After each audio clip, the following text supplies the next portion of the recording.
Bien, muy buenas tardes. Bienvenidos, bienvenidas una vez más al Museo Arqueológico Nacional. Esta tarde me acompañan en la mesa y lo primero de todo quiero agradecer su presencia.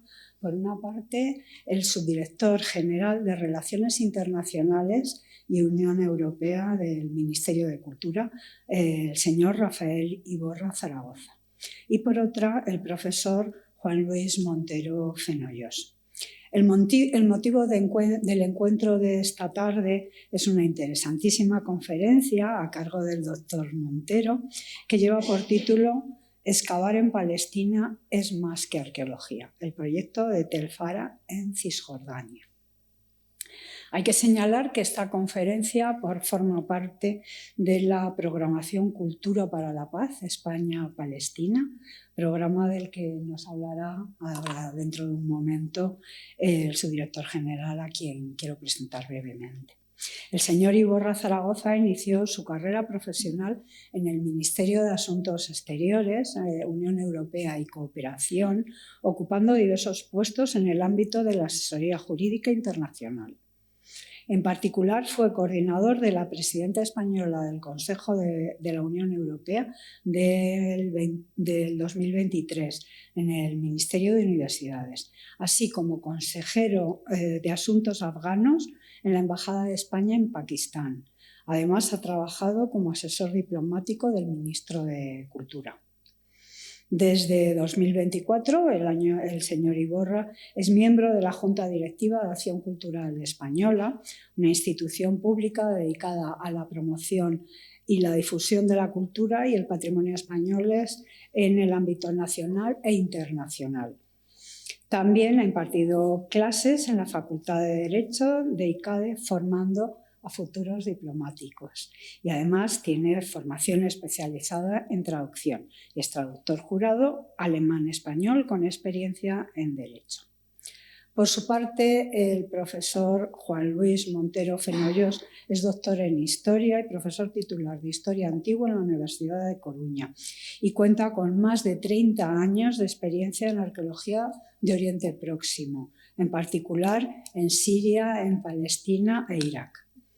Entre 1992 y 1994 excavó en Tel Karakuzak, en el norte de Siria, en el marco de un proyecto de arqueología de salvamento con la Universidad de Barcelona. Y desde 1998 es miembro de la misión arqueológica en Tel Hariri, que es la antigua Mari, en Siria. Entre 2005 y 2011 dirigió el proyecto arqueológico Medio Éufrates sirio en Deir ez-Zor, en Siria, y desde el 2017 es codirector del proyecto arqueológico internacional Tel Fara en Palestina, que es la conferencia que vamos a escuchar esta tarde. Además, en 2023 entró a formar parte de la misión arqueológica francesa en la ciudad asiria de Dur Sarrukin, en Mosul, Irak. Es presidente de la Sociedad Científica Centro de Estudios del Próximo Oriente, caballero de la Orden de las Palmas Académicas de Francia y director de la Cátedra Institucional de Arqueología y Educación Patrimonial de la Universidad de A Coruña. Ha publicado diversas monografías sobre arqueología próximo oriental. Entre las más recientes destacan Babilonia y la Torre de Babel, desenterradas por la arqueología, del 2020, y Mesopotamia, historia del país, de Gilgamesh, de este mismo año, del año 25. Además, ha coordinado obras colectivas como Torre de Babel, historia y mito, y la arqueología española en Tierra Santa, pasado y presente. Y bien, sin más, cedo la palabra al subdirector general de Relaciones Internacionales, señor Iborra, que nos hablará del proyecto Cultura para la Paz, España-Palestina, y contextualizará esta conferencia en dicho marco. Subdirector, tiene la palabra. Bueno, primero de todo, buenas tardes y muchas gracias, Carmen. Gracias a esta casa por acoger esta actividad que forma parte del programa y aprovecho también la presencia de nuestro querido embajador para trasladarle los saludos del ministro y bueno, para seguir trabajando en iniciativas como esta, que yo creo que son más que nunca necesarias. Y quería también, por supuesto, mencionar a la propia directora del museo, que no puede estar aquí y que yo sé de buena fe que está interesada en esta actividad. Quiero hacer un par de reflexiones en torno a el programa de Cultura para la Paz España-Palestina, muy en particular sobre su génesis, cómo surge y por qué creemos que era necesario. El año pasado, evidentemente conmovidos por la situación que está viviendo Gaza, el ministro tenía claro que teníamos que utilizar la cultura para mostrar la realidad de Palestina tal y como es, una realidad que es sencillamente de personas normales, no estamos hablando necesariamente de héroes o heroínas, no estamos hablando de personas que tengamos que de alguna manera sentir pena, sino que es sinceramente personas que tienen derecho a vivir libres como seres humanos. Y pensando en esta idea es como intentamos concebir este programa y trabajamos en distintas actividades para las cuales hemos contado con la inestimable ayuda de las compañeras y los compañeros de la Subdirección de Museos. Hoy estamos aquí en el Museo Arqueológico, pero estaremos la semana que viene en el Museo del Traje y hemos tenido actividades en otros museos como es el Museo de Antropología y otros más. Es por ello que quiero agradecer especialmente a esa subdirección el trabajo que habéis hecho. Quiero además comentar, estaba revisando los datos, a fecha del 25 de febrero de 2025 existen 83 sitios de cultura que han sido destruidos, han visto afectados por la guerra en Gaza. En particular, cuando hablamos de sitios arqueológicos, se trata de 7. Y estos no son daños que no tengan ninguna consecuencia, son daños que contribuyen al borrado de una cultura, al borrado de una identidad y al borrado de la esencia del ser humano, del ser en sí mismo. Y por eso es importante traer los proyectos, como es el caso de Juan Luis, que nos permiten conocer una realidad que muchas veces nos es desconocida y que al mismo tiempo, cuando la conocemos, nos permite ver que es más cercana de lo que nos pensamos en un primer lugar. Así que, dicho esto, yo creo que doy la palabra de nuevo a Carmen y de nuevo agradezco desde el nombre del Ministerio a Juan Luis por su presencia aquí. Pues muchas gracias, buenas tardes. Estimado subdirector general de Relaciones Internacionales y Unión Europea del Ministerio de Cultura, estimada subdirectora del Museo Arqueológico Nacional, querido embajador de Palestina, colegas, amigos, señoras y señores, para mí es un gran placer, es un honor estar aquí hoy para impartir esta conferencia organizada, como ya saben, dentro de este programa Cultura para la Paz España-Palestina del Ministerio de Cultura. Si tenemos en cuenta, y es inevitable no tenerlo, las terribles cifras de fallecidos en Palestina en los últimos meses, el último año y medio, si tenemos en cuenta estas cifras de la vergüenza, estas cifras de la deshumanización absoluta, si tenemos en cuenta este drama humanitario, yo creo que puede parecer frívolo hablarles hoy de patrimonio arqueológico. Espero mostrarles que esto no es exactamente así. El programa de actividades organizado por el Ministerio de Cultura contiene 2 palabras que son clave: cultura y paz. Creo que nuestro proyecto arqueológico, como les mostraré en los próximos minutos, incluye como ejes fundamentales ambos conceptos: cultura, ciencia, conocimiento, como verán, como una vía excelente para caminar hacia la paz, para caminar hacia el entendimiento de los pueblos. Estoy convencido de que el patrimonio arqueológico es más que una cuestión estrictamente cultural. Y como punto de partida he escogido esta cita de una antigua directora general de la UNESCO que me parece muy interesante. Ella cree que defender el patrimonio cultural es más que un asunto cultural, es un imperativo de seguridad inseparable de la defensa de la vida humana. Esa es un poco la idea que yo quiero trasladarles en los próximos minutos. Pero antes de hablarles del proyecto de Tel El Fara, en Cisjordania, creo que es necesario conocer, aunque sea brevemente, el contexto complejísimo en el que desarrollamos nuestro trabajo como arqueólogos en Palestina. Parto de esta imagen que habla por sí misma, esa evolución de la cartografía y todo lo que ello conlleva desde la creación de esa Palestina histórica, como saben, en 1920, tras la caída del Imperio Otomano en la Primera Guerra Mundial, el reparto que hacen las grandes potencias, franceses e ingleses, en este caso, es el momento del mandato británico de Palestina hasta 1948. Ahí pueden ver la evolución desde la creación del Estado de Israel hasta la actualidad, como el color verde, como la Palestina histórica ha ido menguando de esta manera tan evidente. Bien, hoy en día, lo que llamamos Palestina está formado por dos territorios aislados. Por un lado, Cisjordania, que bueno, es un neolatinismo, de alguna manera, que significa de este lado. De hecho, los ingleses hablan del West Bank. El West Bank, es decir, lo que está al oeste del río Jordán, que es ese eje norte-sur que divide el territorio y su prolongación en el Mar Muerto. Frente a Cisjordania estaría la Transjordania, es decir, lo que estaría más allá del Jordán, es decir, al este del Jordán, lo que hoy es el Reino de Jordania. Y finalmente en Gaza, que es un término histórico que ya conocemos los historiadores desde la más remota antigüedad.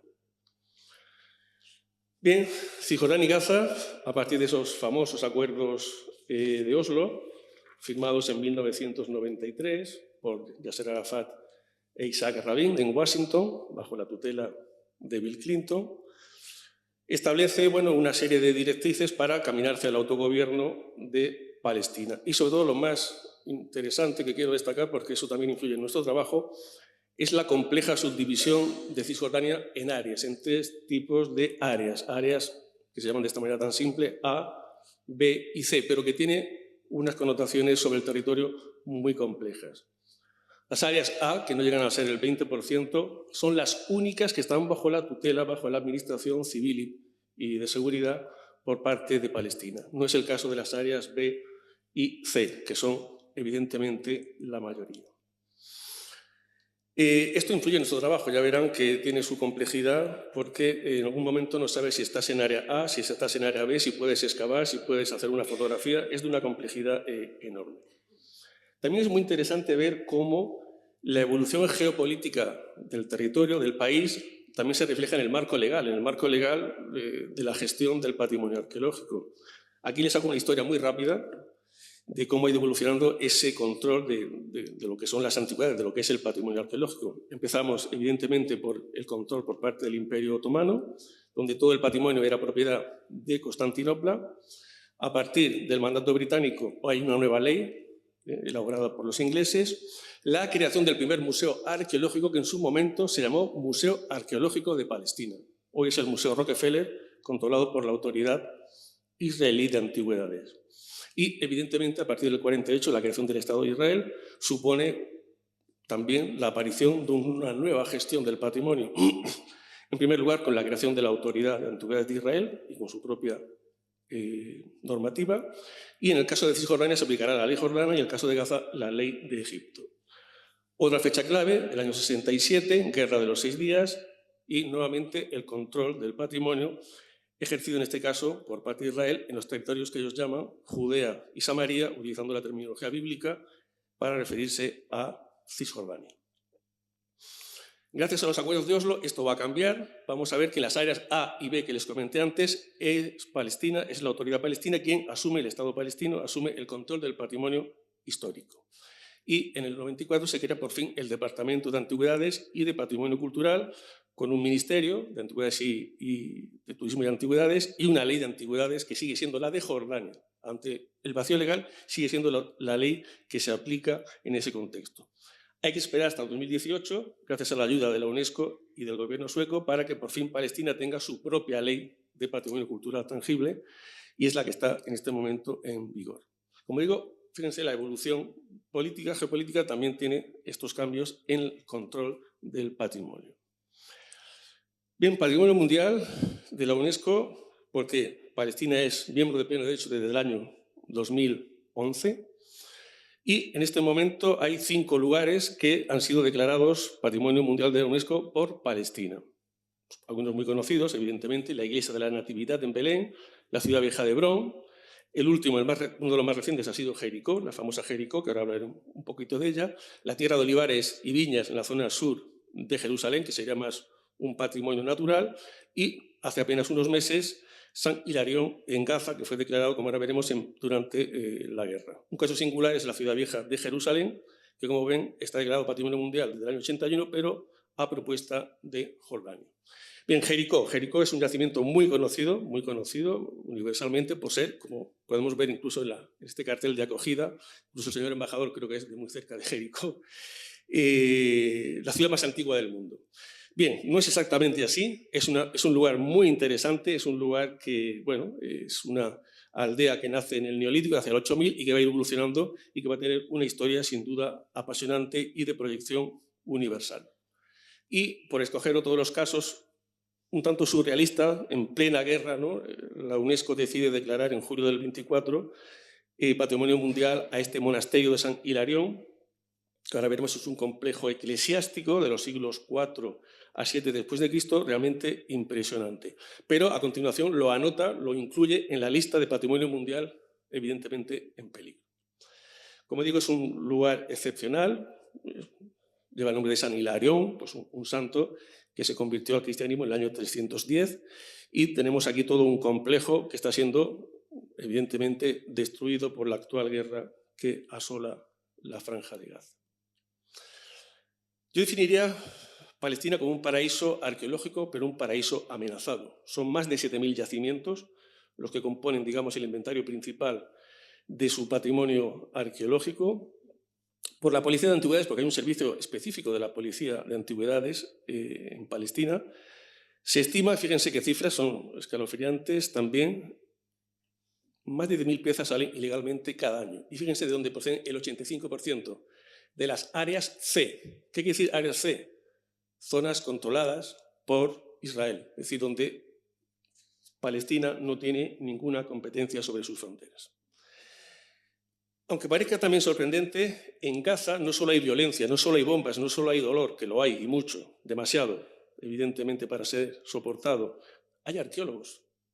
También hay arqueólogos, también hay personas como nosotros que trabajan apasionadamente por la arqueología. Y hoy les traigo uno de ellos, en representación de ese colectivo, que evidentemente no tiene voz prácticamente. Fíjense, además la historia de este chico es impresionante. Él era un chico que iba allí a ver a los franceses excavar en Gaza y poco a poco se fue formando, le dieron una beca, vino a Europa, se formó, adquirió el título de arqueólogo y él ejerce de arqueólogo incluso hoy en día, hoy mismo, bajo las bombas que caen diariamente en Gaza. Fíjense lo que dijo en 2020, antes de la guerra. Me acuerdo cuando era joven y resistía a la ocupación israelí tirando piedras. Ahora resisto a la ocupación pacíficamente, conservando los vestigios de las civilizaciones antiguas que son anteriores a la creación del moderno Estado de Israel. Esto es un ejemplo de la capacidad que puede tener el patrimonio arqueológico de cambiar la sociedad. Otro ejemplo, otra entrevista, fíjense, en American The Guardian, se le entrevistó, fíjense lo que dice. Estoy muy triste por lo que ha ocurrido con los yacimientos arqueológicos y el patrimonio de Gaza. Fueron ataques directos, deliberados, después se utilizaron excavadoras. No queda nada de Gaza ni de la belleza de la ciudad. La guerra terminará algún día, todas las guerras terminan, y volveremos a convertir Gaza en un lugar aún más hermoso de lo que era antes. Y en fechas aún más recientes, en un periódico sueco, fíjense también lo que nos dice. Gaza es una antigua ciudad cultural. Los yacimientos arqueológicos son de todos. Nunca pensé que los vería en este estado. Espero que el alto del fuego continúe. Ya saben que no, lamentablemente. Y que la guerra termine. Tampoco. Todo lo demás lo podemos arreglar lentamente, paso a paso, como en la arqueología, capa por capa. Yo creo que los que somos arqueólogos sabemos lo que quiere decir esto. Bien, esto por un lado yo creo que es importante conocer este contexto para que sepan en qué zona estamos trabajando los arqueólogos. Y luego otra cuestión que también es un peso que cae sobre nuestros hombros y es la cuestión de la arqueología bíblica.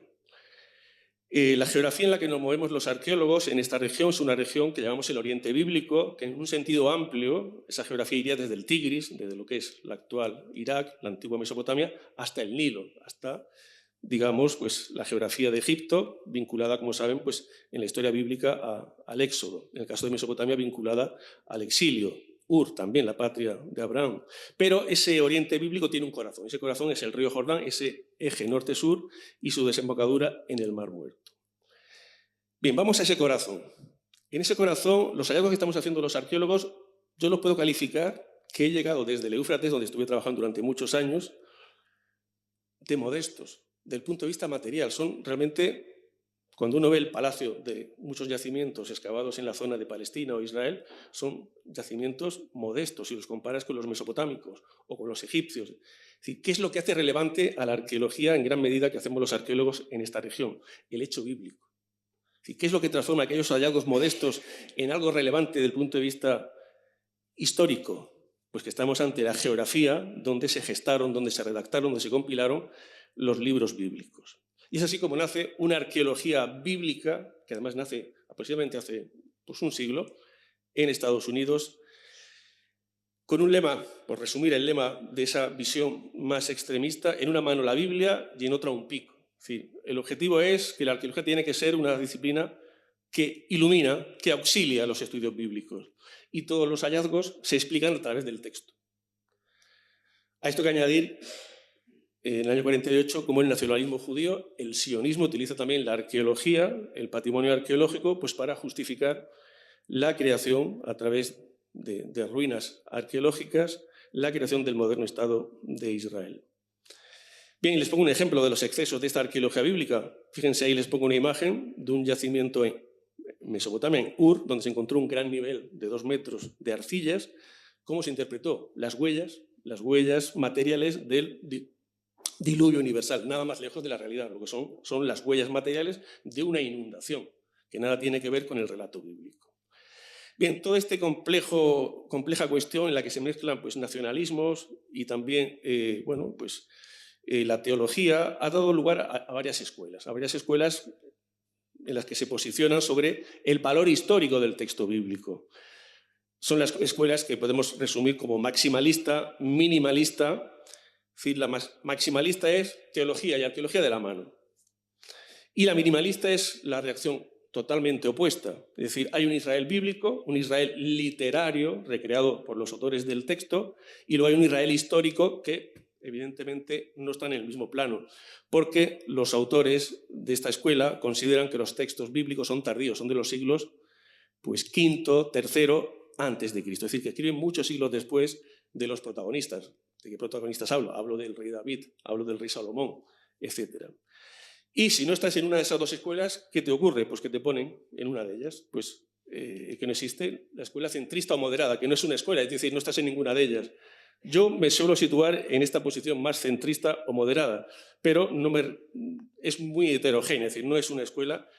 Yo, de hecho, no creo en estas escuelas. Creo que estos posicionamientos son todos demasiado extremistas, lo que hace falta es más moderación y más sentido común. Bien, se han buscado otras denominaciones alternativas a la de arqueología bíblica, que yo no comparto, lo quiero dejar bien claro, por las connotaciones que hemos visto que tienen. Se ha hablado de país o arqueología en el país o la tierra de la Biblia. Arqueología sirio-palestina, esta tiene muy pocos seguidores, lamentablemente, y sería una de las más correctas. O palestiniense, o de Canaán, o de Tierra Santa, o de Levante. Yo soy de Murcia, para mí el Levante no es aquella región, pero bueno, hay que ver el punto de vista. Esta es la que más ha triunfado últimamente, ¿por qué? Porque es, digamos, la más aséptica. Bueno, yo creo que es la que menos refleja la realidad.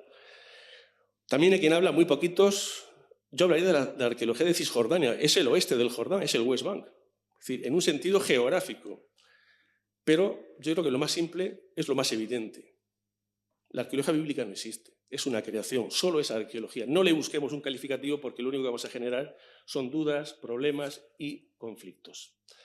Bien, dicho todo esto como preámbulo para contextualizar un poco y para que comprendan la fuerte presión que sufrimos los arqueólogos, el contexto tan complejo en el que tenemos que trabajar, voy a intentar mostrar rápidamente un proyecto arqueológico internacional, un proyecto de cooperación en Cisjordania, como una muestra de que se puede hacer otro tipo de arqueología.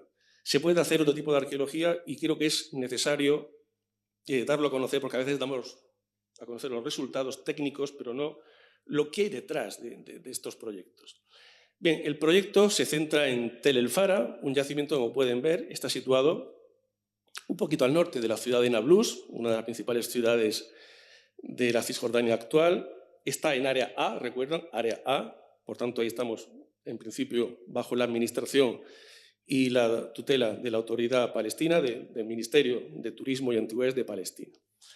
Bien, estamos en esa zona, muy cerquita del río Jordán, y estamos exactamente en el inicio, de ahí viene el nombre del yacimiento, el topónimo, de un wadi es un curso de agua irregular, el Wadi Fara, que es el principal afluente del río Jordán. Son unos 37 kilómetros, pueden ver aquí, desde su cabecera, pues el yacimiento está justo en el nacimiento, ahora veremos por qué. Y desemboca en este punto en el río Jordán, y fíjense qué tierra tan extremadamente fértil, porque es una tierra, en este punto, rica en agua. Vamos a entender por qué está Tel El Fara. Aquí fíjense esta foto de los años 60, el nacimiento del Wadi Fara. Hoy en día no vemos este agua aflorar porque bueno, está sobreexplotada por pozos y a veces pues, no aflora como vemos en los años 60.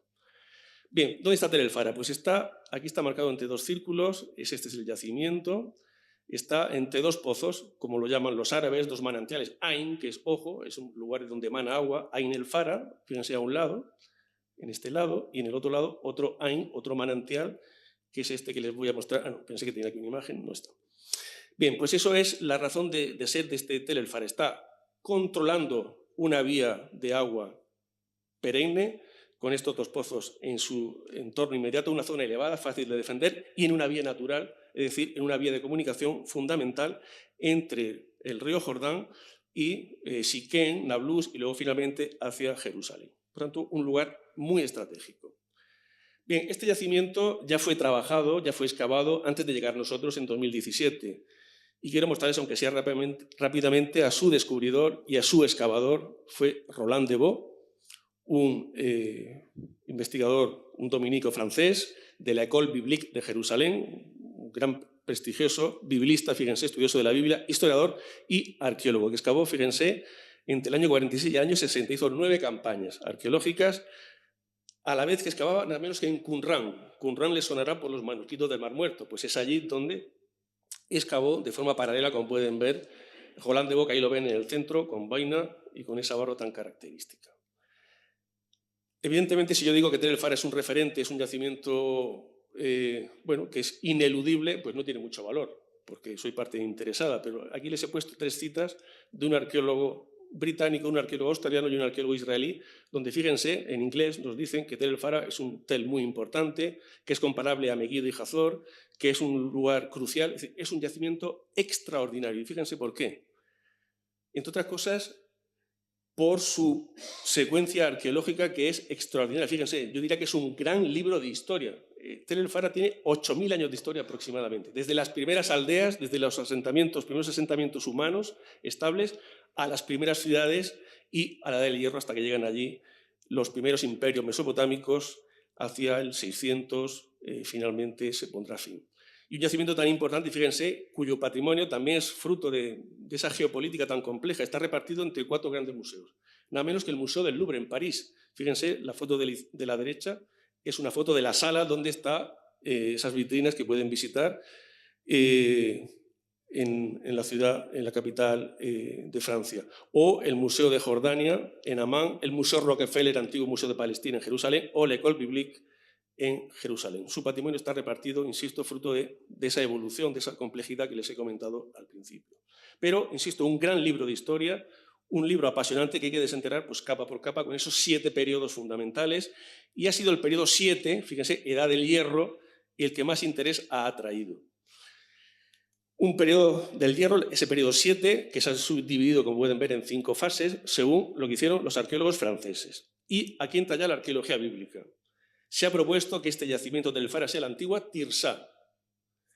Ahora veremos qué ciudad es, y que fue fundada por Jeroboam, el sucesor del rey Salomón. Fíjense que no es una cuestión menor. Bien, ¿qué es Tirsá? ¿Qué es Tirsá? Pues es una ciudad citada hasta 17 veces en el Antiguo Testamento, en diferentes libros, que fue fundada por este rey Jeroboam, fíjense, más o menos hacia el 925 aproximadamente, es decir, cuando se produce esa ruptura de la monarquía a la muerte de Salomón, y que va a ser capital del Reino del Norte, del Reino de Israel, hasta el año 880. 7 reyes van a gobernar desde este lugar, Tirsá, que luego será sustituido por Samaria. Pues un maximalista, ¿recuerdan? Les hablé de los maximalistas, norteamericano, de hecho es el decano de la arqueología bíblica, William Albright, el año 31 va a decir que Tel el Fara es la antigua Tirsá. ¿Con qué argumentos? Vamos a verlo, muy poquitos porque hay muy pocos elementos para asegurar que esto era realmente así. Es interesante que Tirsá al menos aparece una vez fuera de la Biblia, en un texto egipcio, en un texto que tienen ahí, en un texto nada menos que en el templo de Karnak. Se cita la conquista de esta ciudad por este faraón llamado Sesonk, más o menos hacia 930 aproximadamente, pero no nos dice nada sobre su ubicación. ¿Qué es lo que sabemos sobre la Tirsá bíblica? ¿Dónde está? Pues fíjense qué complejidad. Realmente la ciudad no se cita como tal, se dice que son 5 hijas que se interpretan como ciudades de este señor llamado Zelofhad. Sabemos que Zelofhad, lo dice la Biblia, es de la tribu de Manasés. Ya saben que el antiguo Israel se dividía en tribus, en 12 tribus. Pues Manasés estaría en esa zona norte, fíjense dónde lo ubicamos, Manasés. Bien, Tirsá estaría en esta tribu. Bien, pues todo parece que puede estar en esa zona de Nablus, en esa zona al norte de Siquén. Tirsá, ¿qué significa Tirsá? Es un término hebreo, significa belleza, placer. Es decir, que debe ser un lugar bello, y para ser un lugar bello en esta región debe ser un lugar con abundante agua y por tanto fértil. Tel el Fara podemos decir que es el mejor candidato en esa región, mejor candidato. Yo no puedo decir que Tirsá sea la actual Tel el Fara. Pero sí que es interesante, buscando documentación encontramos algo muy sorprendente. Un libro medieval, una descripción de la Tierra Santa, de este viajero, era un dominico alemán, Burchard del Monte Sion, que nos dice, fíjense, en el siglo XIII, que a 3 leguas al este de Samaria, Samaria sí sabemos dónde está, en Sebaste actualmente, en una alta montaña está la ciudad de Tirsá. A 3 leguas está Tel el Fara, que son más o menos unos 12 kilómetros. Es decir, ¿qué coincide? Yo no puedo decir que Tel el Fara sea Tirsá, pero sí que es la hipótesis más, más aceptada, al margen de que sea cierta o no. Bien, pues en este contexto, 57 años después, los arqueólogos regresamos a este yacimiento bajo el protectorado y la gestión de la Autoridad Palestina, el Ministerio de Turismo y Antigüedades de Palestina. Y montamos este proyecto conjunto entre la Universidad de Coruña, a la que yo represento, la Universidad Nueva de Lisboa y el Ministerio, insisto, de Turismo y Antigüedades, para estudiar 3 ejes fundamentales. Excavar, pero no excavar por excavar, sino para conocer el urbanismo como en esas ciudades, desde sus orígenes, fíjense, desde el 3200 al 700, conocer el territorio en el que se insertaba ese lugar, ese enclave, porque siempre fue estudiado como una isla, y el eje tercero del que hablaré hoy sobre todo, para también tratar cuestiones de valorización, formación y desarrollo local. Bien, este es Tel el Fara a nuestra llegada. Bueno, esto es una parte del yacimiento, es la parte que además pertenece, es la parte pública, la que pertenece al gobierno palestino, que es donde más trabajaron los arqueólogos franceses en esos años 50, 60. Bien, a nuestra llegada era un lugar abandonado, un lugar olvidado por diferentes cuestiones y un lugar, como pueden ver, en parte amenazado por el crecimiento lógico y necesario del campo de refugiados, del que hablaré luego, de Fara, que está en las inmediaciones del yacimiento. Bien, ¿cuál fue la primera decisión? Limpiar el yacimiento para volverlo a transformar en un lugar histórico, en un lugar patrimonial, en un lugar que fuera finalmente un laboratorio. Para eso contamos con la ayuda de los jóvenes del campo de refugiados de Fara. Ahí están limpiando de vegetación, limpieza mecánica y retirada de un poco de basura, que digamos que eso tampoco tuvo ninguna influencia sobre el yacimiento, que estaba muy bien conservado. Ahí lo tienen, la imagen actual, la de la izquierda, y fíjense, en el año 45, antes de la creación del Estado de Israel, como todo aquello era una zona no habitada, una zona virgen. Hoy en día el panorama ha cambiado sustancialmente. Bien, nuestro objetivo desde que llegamos en 2017, y solo hemos podido hacer, tengo que comentarlo claro, 3 campañas de excavación. Hasta el 19 llegó la maldita pandemia, como saben, eso lo alteró todo, no pudimos volver. Pudimos volver en 2022 y ya desde entonces no ha sido posible. porque el conflicto en la región no empezó el 7 de octubre. El conflicto es largo. Nosotros en 2022 ya no pudimos ir a Cisjordania, no pudimos entrar en Nablus porque estaba totalmente cerrado por el ejército israelí y tuvimos que anular la campaña, no exagero, el día antes. Bien, como ven, dos zonas de trabajo, una zona de excavación y una zona de restauración, con dos objetivos, como ahora veremos. La zona de excavación, pues excavar una casa con métodos del siglo XXI. Y la arqueología que hacía el padre de Bo en los años 50 era una arqueología pues, de ese momento. Hoy en día se excava de otra manera. Y por primera vez emplear una técnica que entonces prácticamente no existía, que era el carbono 14. Una datación absoluta para ver en qué épocas estamos realmente. Y montamos este equipo, insisto, palestinos, portugueses y españoles. Excavamos esta casa de la Edad del Hierro, una unidad cerrada, una unidad perfecta, que nos sirvió como una ventana para empezar a conocer la calidad y la importancia, y fíjense, la pobreza del yacimiento. Fíjense qué arquitectura tan modesta, es una arquitectura de piedra, apenas trabajada, es una arquitectura, pero bueno, que da pequeñas sorpresas, como este pequeño vasito de cerámica negra para perfumes, o fíjense qué cosas tan extraordinarias, una olla pues, para cocinar, una lamparita de aceite para iluminarse, o un filtro, cosas de vida cotidiana, nada realmente extraordinario desde el punto de vista material. O pequeñas figuritas, pequeños juguetes, animales, suponemos, de los niños o de los jóvenes que habitaban este lugar. Este es el plano de la casa, que una vez interpretada, fíjense, es una casa muy modesta, de unos 40 metros cuadrados, con un espacio central, con un horno para hacer pan, el famoso Tannur, que todavía sigue existiendo en el mundo árabe, a cielo abierto, esa sala central, una sala cerrada porque encontramos el quicio, encontramos el vástago donde estaba la puerta, que esa sería la unidad familiar, y enfrente una zona de corrales, una zona para guardar el ganado. Esa es la casa, una casa que ahora veremos que es del siglo X a.C. Y nosotros hemos hecho por primera vez, fíjense en esta columna en color amarillo, por primera vez dataciones en carbono 14. Y para sorpresa de todos los arqueólogos anteriores, si se fijan son israelíes todos, que han estudiado este yacimiento, todos datan el yacimiento en el siglo IX. Es interesante ver cómo algunos, Filkestein, ha ido subiendo poquito a poco hasta quedarse en un simbólico 900, que no sabemos si es siglo X, si es siglo IX, se ha quedado ahí. La casa es muy antigua. No es del siglo IX, es del siglo X. Y esto, como verán, tiene unas connotaciones históricas extraordinarias. Primeras dataciones absolutas. Estas son dataciones basadas en el estudio de cerámica y de comparación con otros yacimientos. Bien, por primera vez les enseño una reconstrucción hipotética de lo que pudo ser esta ciudad, esta enclave en la Edad del Hierro, que apenas ocupó unas 3 hectáreas, 2 hectáreas y media aproximadamente. Son ciudades pequeñas, son ciudades de pequeña población. Es decir, que estamos en un momento, el siglo X, realmente, desde el punto de vista arqueológico, no se corresponde con lo que nos dice el relato bíblico. Fíjense, por hacer una reflexión final y ya entrar en otra parte dentro de la conferencia. Nosotros hemos dotado esa casa, que es un pequeño, yo entiendo que es un pequeño espacio nada más, dentro del yacimiento, claramente en el siglo X. Otros autores hemos visto en el siglo IX. Si esta ciudad fue fundada por Jeroboam, ya tenemos un problema, fíjense que se queda fuera. Jeroboam es posterior. Pues igual era una ciudad de Salomón. Pues yo propongo aquí 2 soluciones. Revisar la cronología de Jeroboam, igual es más antiguo de lo que se nos dice, o es una fundación de Salomón, o no es ninguna de las 2 cosas. Yo no lo sé. Pero sí sé que Tel el Fara no es solo la Edad del Hierro, que es lo que en gran medida ha hecho la arqueología israelí, centrarse en la Edad del Hierro. ¿Por qué? Porque es la época nuclear, la época que ellos utilizan para justificar el nacimiento del moderno Israel.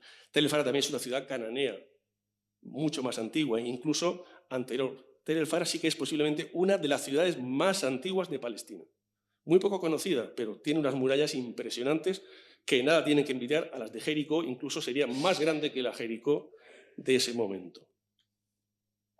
Bien, entro ya en la parte final de la conferencia, ese otro lado que yo considero que es fundamental, tanto como lo que les acabo de mostrar.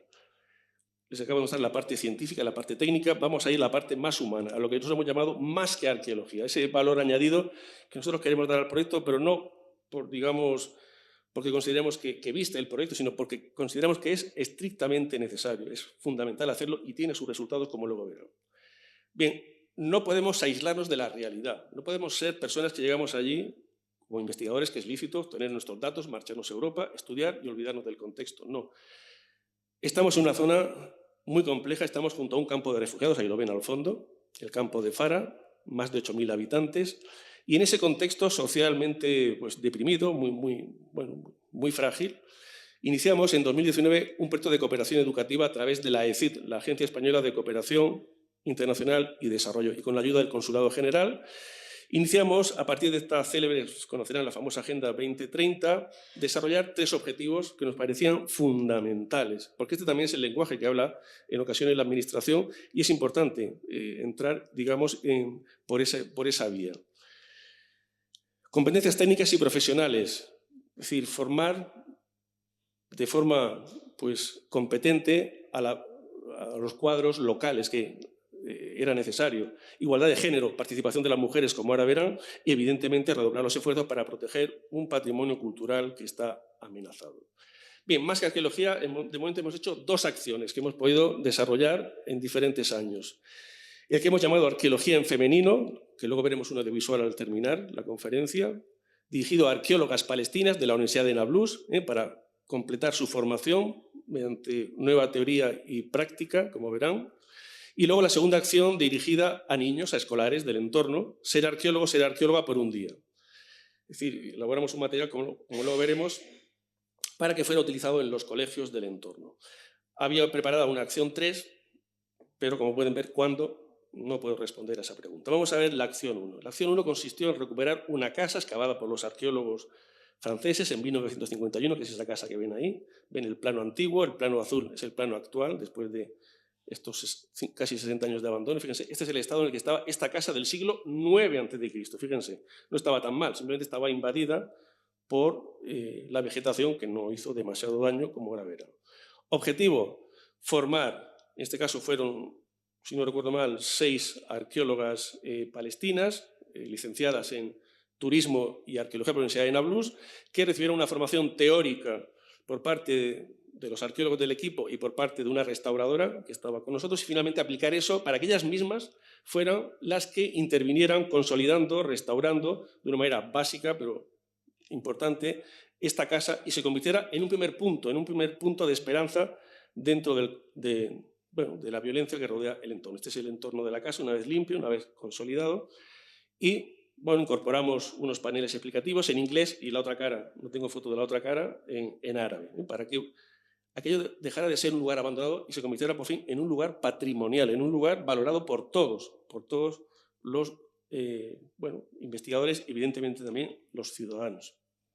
Y esto fue el acto que hicimos de inauguración, muy sencillo, pero como aquello que era un lugar sin interés, de repente se convierte en una zona visitable. Aquí invitamos a parte de la comunidad local y también parte de la comunidad española de Jerusalén. Bien, y la otra acción, la acción 2, fue elaborar este dossier, que la verdad fue una actividad muy interesante, porque la hicimos en cooperación. El equipo nuestro con un traductor y una diseñadora, una dibujante, en este caso gazatí, de la que lamentablemente les puedo decir que no sé nada, porque no puedo comunicarme con ella, no sé si está viva o no lo está, espero que sí.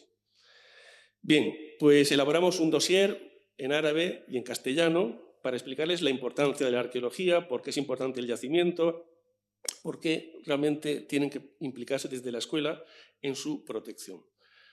No pudimos entregarlo como hubiéramos querido a los colegios del entorno, porque la situación no lo permitía. Insisto, la guerra, la violencia no empezó el 7 de octubre de 2023. En mayo lo pudimos entregar al menos a una serie de colegios en la ciudad de Jerusalén. Ahí tienen pues, una página donde se explica, es un dossier de unas 20, donde se explica qué es la arqueología, por qué es importante, luego lo veremos, y luego una serie de actividades. El objetivo final era que esos niños vinieran finalmente al yacimiento, cosa que no pudo ser. Bien, el proyecto está parado en este momento en su trabajo de campo porque no hay condiciones para poderlo llevar a cabo. Siempre estamos en contacto con nuestros colegas palestinos y ellos mismos nos dicen que no podemos viajar a la zona porque no hay garantías. Bien, entre tanto, ¿qué estamos haciendo? Seguimos trabajando, seguimos investigando. Hemos hecho 2 actividades recientemente. Una pequeña exposición que lleva por nombre, está en gallego, lo hicimos en Galicia, Cisjordania, Arqueología con Corazón. Es decir, para poner en valor que hay arqueólogos, que hay personas que son honestas, que son personas que trabajan por su pasado, por su historia, por su patrimonio y que lo hacen con absoluta dignidad. Y también hemos hecho un libro, que de hecho presentamos aquí hace unos meses, Arqueología Española en Tierra Santa, donde hemos intentado, y eso ha sido también un mérito, reunir en un mismo libro investigadores que trabajan en Palestina, en Jordania e Israel, investigadores españoles, y dar pues, una visión de qué hemos hecho los españoles desde los años 30 y que fue publicado por el Ministerio de Asuntos Exteriores. Bien, una reflexión final sobre cuestiones que me parecen fundamentales, sobre la importancia del patrimonio arqueológico en Palestina. Estamos ante un patrimonio universal. Evidentemente, la responsabilidad de su conservación y su protección es de las autoridades locales, pero estamos ante una cuna de civilizaciones impresionante, un paso, una encrucijada de caminos, a caballo entre Mesopotamia y Egipto, pero con autonomía y identidad propia. Estamos también en la Tierra Santa, de las 3 grandes religiones monoteístas, no lo olvidemos. Estoy convencido de que los arqueólogos tenemos que implicarnos, si es posible, claro, en aquellas zonas que sufren la violencia, la guerra. Y creemos que la arqueología que hacemos allí debe ser más que arqueología, debe ser más humana. A veces también estamos deshumanizando incluso el estudio del ser humano. Desde el pasado también tenemos que implicarnos más en esos territorios siempre que sea posible. Y la mejor vía es la cooperación de igual a igual. La arqueología colonial hace tiempo que fue superada, evidentemente. La arqueología como valor de desarrollo, como vía para la cultura, el conocimiento, insisto. Creo que este proyecto nuestro es como una pequeña burbuja dentro de una situación ciertamente compleja. Y desde luego tenemos que trabajar por la educación patrimonial, por el valor de la conservación, porque esto da arraigo territorial, da un sentido comunitario. Es importante conservar in situ, sin descontextualizar. Hace poco leía un libro, esta mañana viniendo para acá, decía, meter los objetos en vitrinas es como matarlos, es como encerrarlos en una prisión. Es cierto, pero esa arqueología, digamos, se hizo en su momento, ahora tenemos que hacer otra arqueología muy distinta. Creo que el proyecto Tel el Fara es más que arqueología, insisto, nuestro objetivo es hacer ciencia, cultura, trabajar en la educación, porque ese es el mejor futuro para cualquier territorio.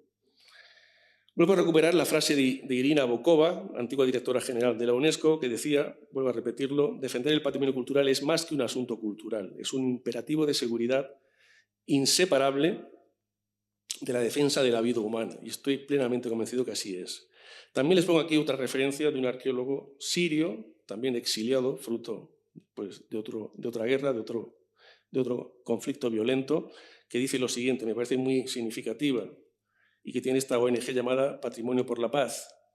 Israel está tratando de borrar la conexión de la gente con su tierra, es muy claro e intencionado. El patrimonio de Gaza es parte de su gente, de su historia y de esta conexión. ¿Por qué es necesario conservar el patrimonio? Y así se lo explicamos a los niños palestinos, en este caso, bueno, les pongo la traducción en árabe. ¿Por qué es necesario conservar el patrimonio? Se lo explican estos 2 personajes, que son 2 personajes ficticios que inventamos, 2 arqueólogos, que son Mahmoud y Fátima. Ellos le explican a los niños palestinos lo siguiente.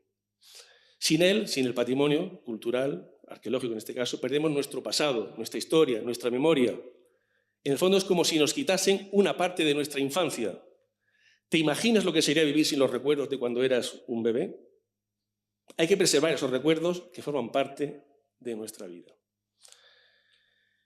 Bien, pero hay que seguir, a pesar del parón que tiene el proyecto, de la paralización fruto de la situación en la región, tenemos que seguir trabajando, tenemos que seguir construyendo el futuro.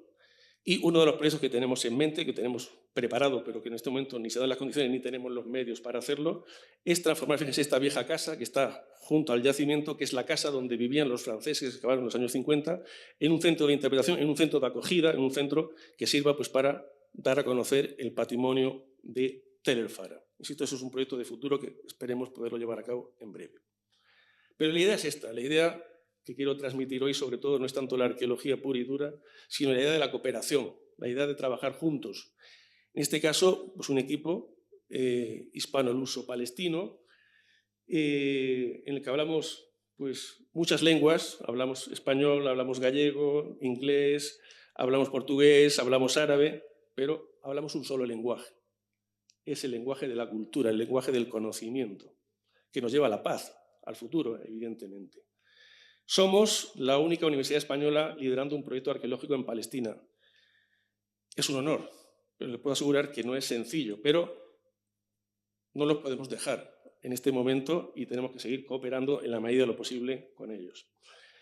Bien, es lógico agradecer a todas las entidades que hasta ahora nos han ido apoyando de una u otra manera, con fondos para poder hacer viable este proyecto. Necesitamos más medios, pero necesitamos paz. Lo primero que necesitamos es paz, no nosotros, sino los palestinos, para poder continuar con este ilusionante proyecto que, como digo, lidera una universidad española. Somos muy pocos los equipos extranjeros trabajando en la región, se pueden imaginar por qué, no es fácil. Si quieren saber más sobre nosotros, tienen ahí nuestra página web, telelfara.com, y aquí tienen pues, los principales miembros del equipo, porque es importante que se sepa que el trabajo en arqueología es un trabajo en equipo. No, yo soy solamente, digamos, hoy el portavoz de todo un trabajo colectivo. Bien, y ya quiero terminar con esta última imagen y a continuación voy a proyectarles un audiovisual de unos 10 minutos.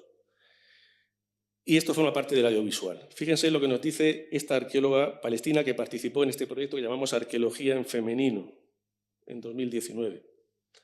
Al conocernos, porque estuvimos conviviendo durante un mes todos juntos, me he dado cuenta de que no había barreras entre nosotros. Yo creo que es una frase demoledora, más en el contexto actual. Bien, como digo, para cerrar la conferencia, les voy a poner un pequeño audiovisual de unos 10 minutos. No es de una gran calidad técnica, lo hicimos con muy pocos medios, de hecho no pensábamos hacerlo, fue algo improvisado porque sentimos la necesidad de que había que hacerlo y que había que mostrarlo. Lo que importa de este audiovisual, insisto, no es su calidad técnica, sino el mensaje que encierra, yo diría que es el espíritu de este proyecto, que es el de la cooperación y el de trabajar juntos.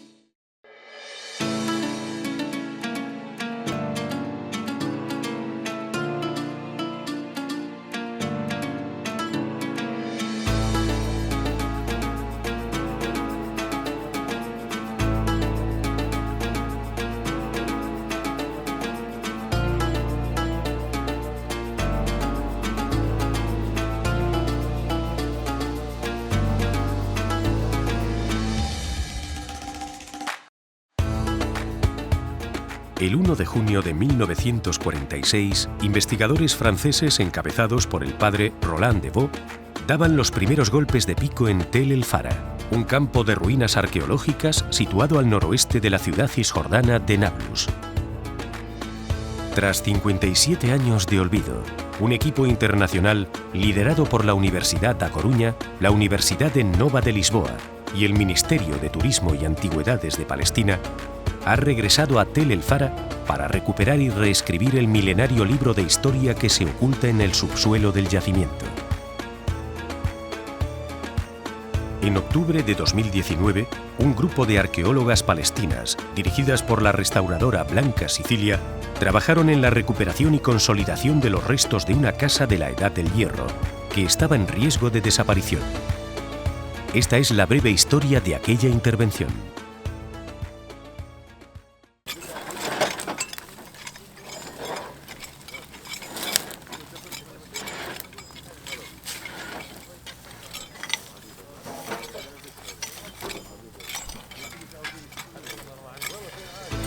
أنا اسمي حنين حجاب من نابلس، خريجة النجاح سياحة وآثار 2016، اشتغلت كاشير، اشتغلت كول سنتر في جوال، حاليا بتدرب بالوزارة.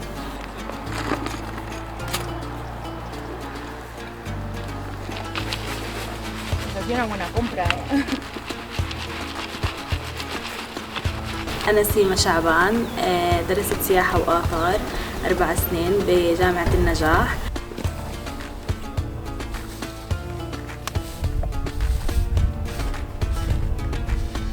أنا اسمي نيفين نسيم عبدو من عنبتة قضاء طول كرم. بعيش مع عائلتي مكونة من أخت و3 إخوة وأم وأبوي. درست في الجامعة، تخرجت بال2016 وجيت على الحفرية هاي عشان أتعلم الحفر، طريقة الحفر بالطريقة العلمية، وتعلمنا الترميم برضه واستفدنا كثير معاكم.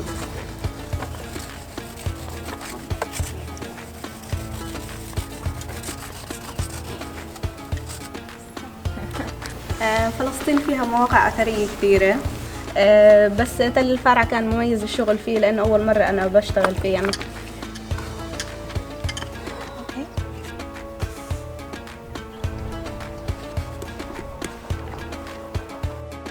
هنين، قبل أن تأتي إلى هون كيف تخيلتي الوضع معنا؟ أنا تخيلت يكون الوضع أسوأ من هيك بكثير، على أساس اللغة إنه فيش لغة مشتركة بيناتنا، إحنا عرب وإنتوا إسبان أو برتغال، بس الإنجليزي كانت تمام يعني. الشغل تخيلته برضه أصعب من هيك، كان لطيف يعني، كنا خايفين من الجو على أساس هون أغوار وشوب يعني، بس كل إشي كان تمام. زي ما هو بس يدخل جوا شوي. انه ما نعرف نتواصل معاكم لانه احنا بنحكي بالعربي وانه انتم بتحكوا بالانجليزي. بعدين الفريق يعني كثير لطيف وتعاملكم بجنن، وانه هيك حسينا حالنا بعائلتنا يعني، لساتنا بالبيت ما حسينا انه طالعين شغل يعني. كثير كانت الحفرية هيك اخوية وقريبة من بعض. والله هاي لازم نمبارح جبناها ترمبة رش. بس بالعكس كانت كتير حلوة الحفرية، وكانت الحفرية كتير حلوة، وبرضه إنه حبيت الإشي إنه ما كان حدا مثلا بلانكا أعطتنا المعلومات وإشي، ما كانت يعني حدا زي معلم وطالب، فكنا يعني زي إخوة، وكتير انبسطت في الحفرية.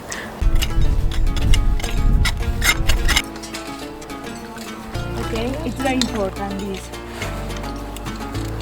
Why بلانكا علمتنا كتير أشياء، مش بس بالترميم ومش بس بالشغل يعني، بطريقة التعامل مع الناس يعني. ضحكتها بتجنن، وأنا بحب الناس اللي بضلهم يضحكوا ومبسوطين يعني، وهي بتعلمنا بأصعب الأشياء، حتى لو عملنا إشي غلط، حتى لو عملنا مش زي ما بدها، إنه ما كانت تعصب علينا، ما كانت يعني تحسسنا إنه غلطنا، لا كانت تحكي لنا دونت وري وتصلح لنا الإشي ويعني وتعلمنا إنه بأبسط الطرق، زي كأنه يعني كتير حدا قريب علينا، مش إنه معلمة وإنه لا وإنه بطريقة صارمة، لا طريقة بسيطة كثير خلتنا نحبها ونحب الحفرية والترميم وكل الشغل، ونحب كلياتكم يعني منها ومن تلاها.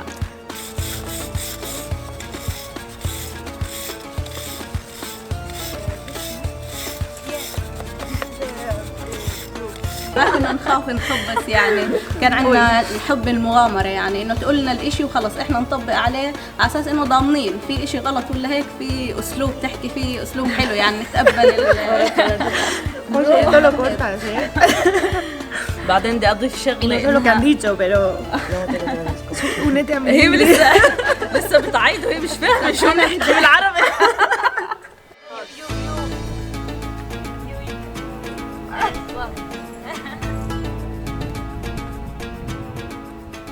تعلمت باللغة الإسبانية؟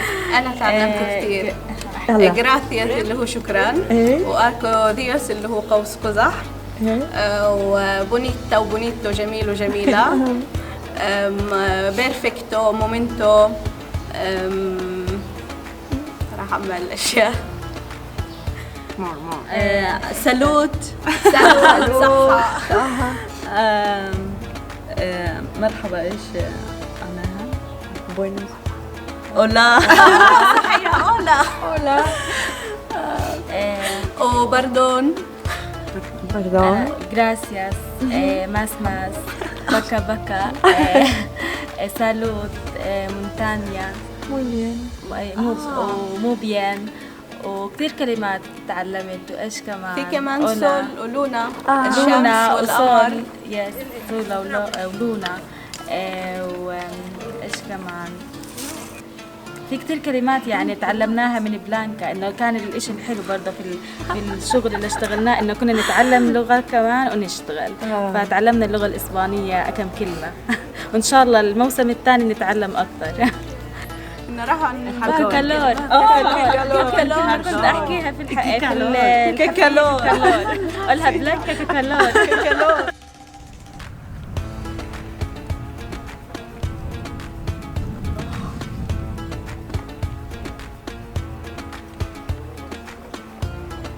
كان الجو كتير حلو وانبسطنا مع بعض يعني، وتعرفنا على الناس يعني، وحسينا إنه قراب من بعض يعني، ما في حواجز بيناتنا. إن أكدوا كتير عادوها عادة نبين وسيمة إنه كنا عائلة فعليا عائلة يعني.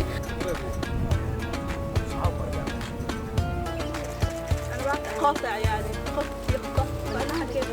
هاي الذكرى مميزة كتير لأنها من الموقع نفسه، لأنه حجر يعني ومكتوب فيه إنه لتتذكري الموقع الأثر اللي هو تل الفارع، وكتبنا بلانكا هاوس لأنه كنا نشتغل بالبيت بيت بلانكا اللي هو البيت الأبيض. كازابلانكا بلانكا هاوس.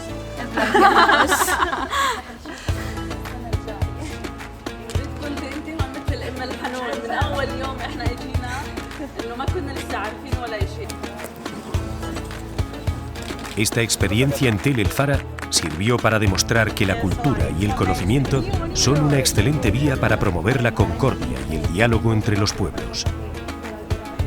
Y la verdad que el resultado... Ellas son la esperanza de una nueva Palestina que también se escribe en femenino.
Muchas gracias, José Luis, por la conferencia, por acercarnos todo el mundo, ¿no?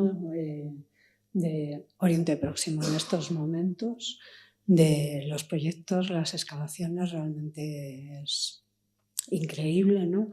Ver toda esta situación que se vive día a día, los daños, por supuesto, de las personas, pero también el daño que sufre el patrimonio y la manipulación del mismo, ¿no? Porque no deja de ser una forma de poder.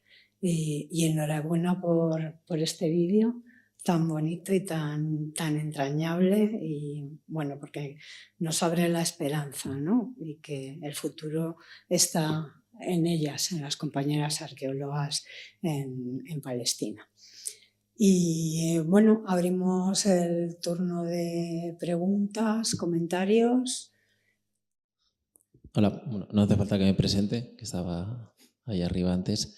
Bueno, muchas gracias, Juan Luis, por la exposición y por el proyecto. Enhorabuena. Quería un poco preguntarte, bueno, por dos cosas principalmente. Por un lado, esta idea ¿no? de la relación entre el arraigo y la cultura y el impacto que tiene el desarrollo de la cultura en un territorio. Quería saber, por un lado, si bueno, actualmente cuál era la relación que teníais en el proyecto con el yacimiento, cómo están las cosas ahí actualmente.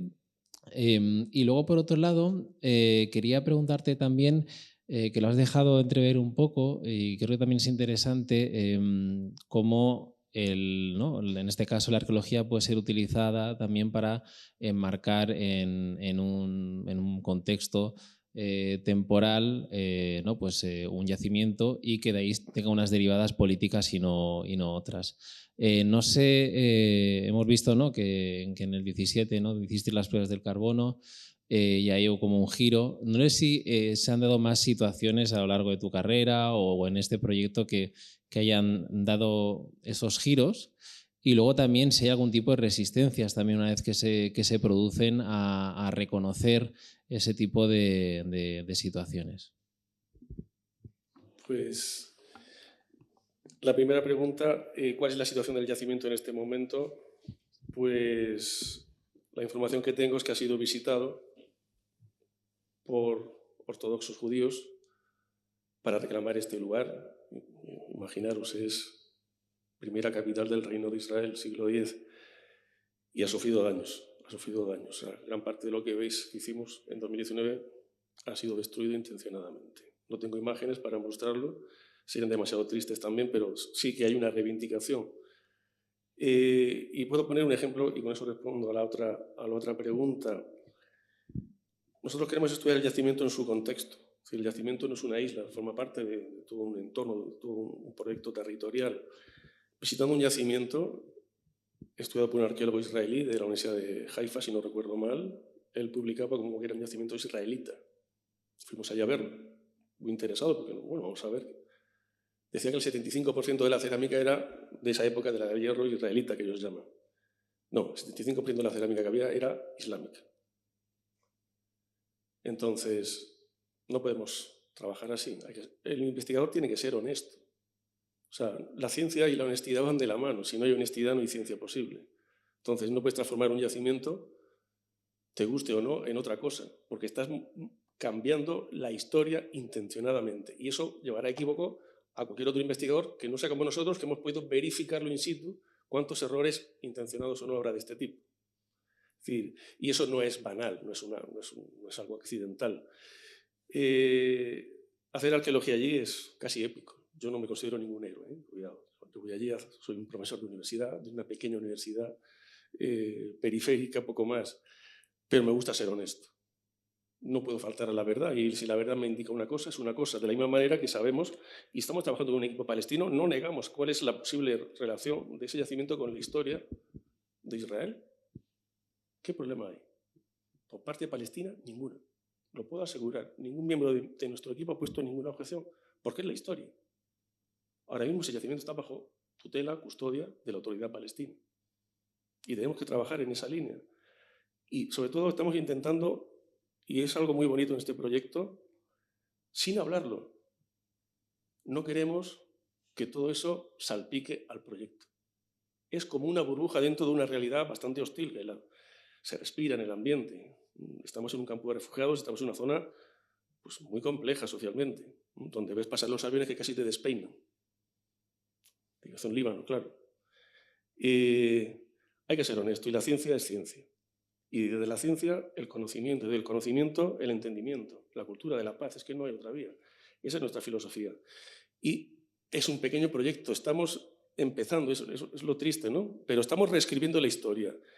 Y este hallazgo que hemos hecho, que es todavía muy pequeñito, está revolucionando, estoy siendo presionado, lo puedo reconocer, por la otra parte,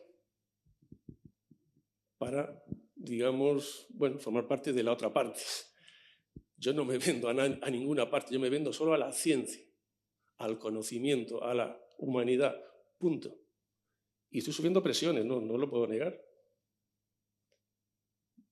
Y bueno, uno tiene que pues, ser honesto y ser pues, un científico, un profesor universitario. Si no eres honesto, no hay ciencia ninguna, no hay nada que transmitir a tus alumnos, ¿no? Y eso creo que es fundamental. Y en este sentido queremos seguir, pero no podemos. Estoy haciendo aquí confesiones muy íntimas. Es un drama personal, una frustración enorme el no poder ir allí, el no poder trabajar con nuestros compañeros, que somos, ya hemos visto, ese vídeo se ve un ambiente, se ve una hermandad, se ve pues, una filosofía de proyecto, que no es simplemente encontrar piedras, cerámicas, eso es casi secundario, aunque es la prioridad, por eso vamos allí. Pero para el propio investigador, la frustración personal de no poder continuar, por la razón que todos sabemos, es muy duro también, pero es más duro estar allí, evidentemente. Vivo en un país democrático y libre, donde puedo decidir muchas cosas allí.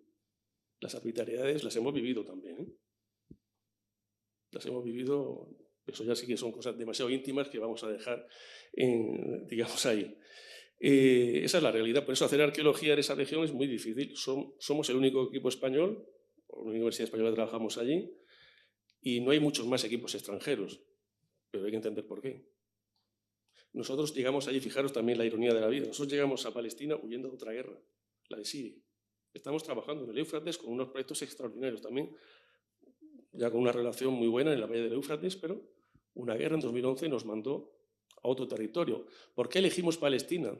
Se preguntarán, ¿por qué no eligieron otra zona un poco más tranquila, por decir algo? Porque nos parecía que era necesario trabajar allí. Yo, como científico, vi la necesidad de que había que ir allí. ¿Por qué la gente no iba allí? Evidentemente, porque lo estamos sufriendo hoy en día. Pero es necesario. Y estos nuevos datos que estamos aportando ya están apareciendo en revistas norteamericanas, está teniendo ya una proyección internacional y está, bueno, escociendo en algunos sitios y está levantando algo, por lo menos. A nivel ya hablo estrictamente científico y académico. Esa es la ciencia, eso es lo bonito. Pero estamos maniatados, no podemos continuar un yacimiento que, como he mostrado, es un libro de historia que va a dar muchísimas sorpresas el día que podamos volver y trabajar como el yacimiento se merece, ¿no? Bueno, no sé si he intentado responder un poco. Casi estoy dando otra conferencia que no era mi intención. Sí, allá al fondo. Hola, buenas tardes. Soy un catedrático de universidad jubilado, catedrático desde el año 72, y me sorprende que una ciudad atlántica como La Coruña, una pequeña universidad, se dedique a investigar la zona mediterránea. Yo a mí me casaría más si oyera hablar de universidades de Valencia, Alicante, Barcelona, esa área mediterránea, ¿no? Entonces, bueno, ya lo has contestado de que es una decisión personal, pero ¿podrías explicarme brevemente por qué La Coruña participa ahí? Gracias. No, es una cuestión circunstancial, porque estoy yo allí. El día que me jubile se acabó. Es decir, yo tuve la suerte de poder especializarme en el campo de la arqueología del Próximo Oriente desde el año 92, que hice mi primera excavación, nada más terminar los estudios universitarios de licenciatura de Historia. Y bueno, ese ha sido mi recorrido. Marché a Barcelona, fue ahí donde me formé, entre Barcelona y París, y las circunstancias me llevaron pues, al extremo más occidental posible, al Finisterre. Pero yo creo que eso es lo bonito de la universidad también. La universidad es universal, ¿no? Y desde una pequeña universidad pues podemos trabajar en cualquier... También hay australianos trabajando o japoneses en Palestina. Sí, yo creo que eso no es un problema, puede resultar extraño, es una cuestión circunstancial. Es decir, yo estoy allí, podría estar en otro sitio, y ese es uno de los dramas. Estar en un sitio pequeño, pues tampoco puedes crear equipos, son grandes dificultades las que conlleva estar en una universidad pues, joven y pequeña, pero es una cuestión simplemente circunstancial.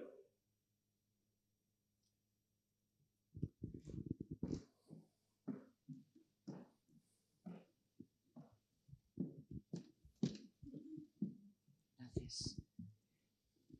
¿Suena esto? Sí. Yo, a lo mejor mi pregunta es un poco incómoda, pero es que no me he enterado muy bien lo que has comentado sobre la destrucción. Entonces, se me ocurre, si estáis trabajando ahí, estáis poniendo en riesgo el patrimonio, en este caso este yacimiento, porque al divulgar los avances se genera una reacción de peligro, esa es la primera parte. Y luego, ¿qué es lo que has comentado que se ha destruido? Sí, bueno, claro, como arqueólogos sabemos que cualquier excavación ya por definición es una destrucción, pero es la vía que tenemos los arqueólogos para el conocimiento. Este es un yacimiento hiperconocido desde los años, no lo hemos descubierto nosotros. Como mostré, es un yacimiento conocido por todos los que trabajamos en arqueología del Próximo Oriente. Está en 1000 publicaciones, en 1000 sitios, o sea, no es un yacimiento novedoso en ese sentido. La novedad es que hemos vuelto, después de casi 60 años, a trabajar allí. Pero no creo que la destrucción venga condicionada por nuestro trabajo allí, sino porque bueno, hay un problema de fondo, evidentemente, que es anterior al proyecto y a nuestra investigación. Y lo que se ha destruido ha sido lo que se ha consolidado. Es decir, esa acción que hicimos con las arqueólogas palestinas, el panel ya ha desaparecido, ha sido destruido intencionadamente y muchos de los muros que han visto han sido abatidos. Es decir, es triste, pero y sabemos más o menos, no sabemos quién exactamente, pero sí sabemos, digamos, quién ha sido el responsable de esa destrucción. Pero es que la destrucción forma parte del paisaje. O sea, nosotros no podemos paralizar nuestro trabajo en función de lo que pueda ocurrir. Luego, también es cierto que una vez nosotros nos marchamos, la responsabilidad de la protección de ese patrimonio no es nuestra. Claro que existe, pero hay que entender los condicionantes, es decir, hay otras prioridades. Existe, el gobierno palestino, debe ser de los pocos sitios posiblemente que haya, tiene una policía específica de antigüedades, con muy pocos medios. Hay una ley de patrimonio, hay multas, hay sanciones. Sanciones que además hay que pagar en dinares jordanos, porque como saben, Palestina no tiene un banco propio. Es todo muy complejo, pero la destrucción, digamos, forma parte de la geografía y de la violencia que asola no solo el patrimonio arqueológico, sino, ya hemos visto, el patrimonio humano, que es el más importante, no se respeta nada.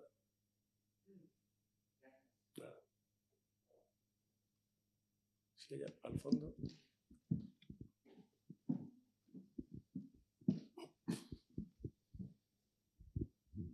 Hola, buenas tardes. Comentaros que yo vine a esta conferencia porque me atraía la posibilidad de que a través de la arqueología se planteen estrategias de resistencia, ¿no?, ante lo que está ocurriendo y lleva ocurriendo históricamente en Palestina. Yo creo que la mayor parte de la gente que estemos aquí seguramente nos hemos oído hablar del valor histórico arqueológico que hay en el territorio palestino. Hablo de la Palestina geográfica.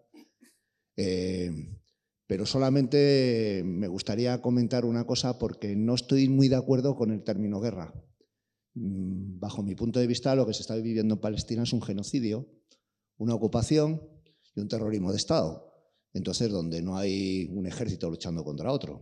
Claro que puede haber interpretaciones de terrorismo de una parte de un crepúsculo palestino, no lo discuto, pero no hay una guerra. Entonces, si la diplomacia nos obliga a hablar del término guerra, desmitifiquémoslo, porque en Palestina lo que se está viviendo, y lo está viviendo todos los días, es un genocidio con el contubernio internacional.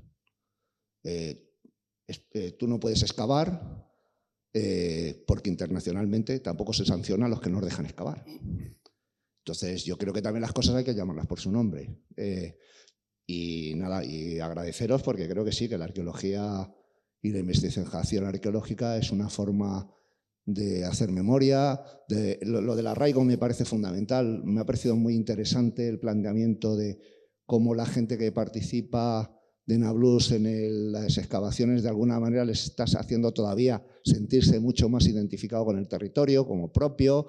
Y luego la grandeza que tiene la arqueología, y ya con esto termino, es también darnos cuenta de que somos mestizos. O sea, cuando tú hablas de que hay un perfil estratigráfico donde reproducen la historia de un territorio desde el Neolítico hasta la Edad del Hierro, al final es un cúmulo de suma de cosas que también, desde las lecciones que podemos aprender, la idea de que somos mestizos. O sea, que aquí la pureza étnica no existe. Pero bueno, perdonadme por el speech, pero era solamente reivindicar un poco que lo que está ocurriendo en Palestina no es que haya una guerra, es que hay un genocidio. Vamos, que el que no lo quiera ver, que no lo vea, pero que es así. Gracias y disculpar. Bueno, agradezco tu opinión. Yo expreso mi opinión. No creo que sea el foro para hablar de genocidio por mi parte, ¿no? Yo vengo aquí a hablar de arqueología, pero de otra arqueología. No estoy hablando de una arqueología común, estoy hablando de una arqueología que se implica en el territorio y que intenta, pues, presentar otra Palestina diferente que existe. Yo tengo otros foros donde me expreso y soy muy claro, foros de opinión, artículos de opinión que publico periódicamente, y creo que ahí expreso claramente mi opinión. Yo tengo que intentar separar dos realidades, pero que soy consciente de lo que ocurre, no soy ningún ingenuo, evidentemente. O sea, veo a muchas personas opinar sobre Palestina que no han visto ni dónde está Palestina en el mapa. Yo sí sé dónde está Palestina, porque la he pisado, he tenido la suerte, el privilegio, y tengo muchos amigos que sufren. Y eso es importante. Pero bueno, agradezco la opinión, que me parece interesante. Yo creo que esto es un foro abierto para expresar libremente todo tipo de opiniones. Sí.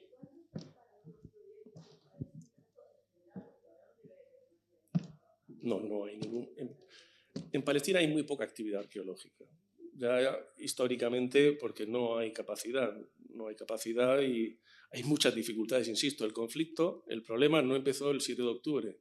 Nosotros ya tuvimos que anular nuestra campaña en 2022, porque no había condiciones para poder ir, porque hay mucha arbitrariedad, evidentemente. Entonces, circular por el territorio es muy complejo porque esas carreteras que pasan por zonas A, B, controles, checkpoint, nunca sabes, para una distancia de 15 kilómetros puedes echar 2 horas. Todo es complejísimo allí.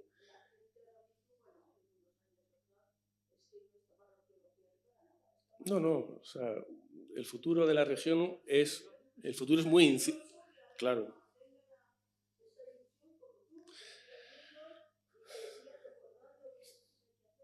Sí. Sí.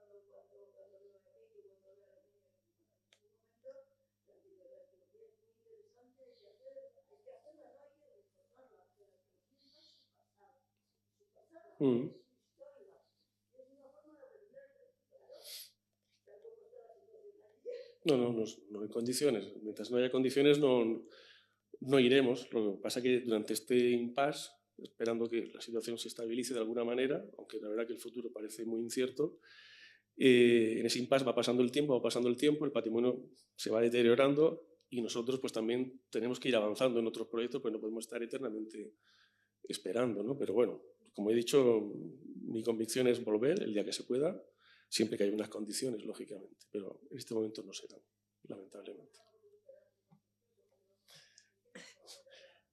Ya, pero con esperanza y con fe no se solucionan los conflictos. Pero bueno, uno tiene que resistir y mostrar, al menos ser voz de un grupo pequeño, de un grupo que hemos creado algo que ha sido solo una semilla, muy poquito, pero esperemos que poderla seguir regando y seguir, bueno, viniendo aquí pues, a explicar otras cosas un poco más agradables, más amenas y que, bueno, que la paz ha vuelto a Palestina, que eso es lo importante, ¿no? Yo creo que podemos, si quieres, ojalá cerrar aquí, ojalá fuera así. Y gracias por tu entusiasmo, por tu honestidad como investigador, como persona y en fin, esperamos que puedas volver pronto y nos puedas contar los hallazgos de nuevas campañas y esperemos que todo este conflicto termine pronto. Darte las gracias. Gracias.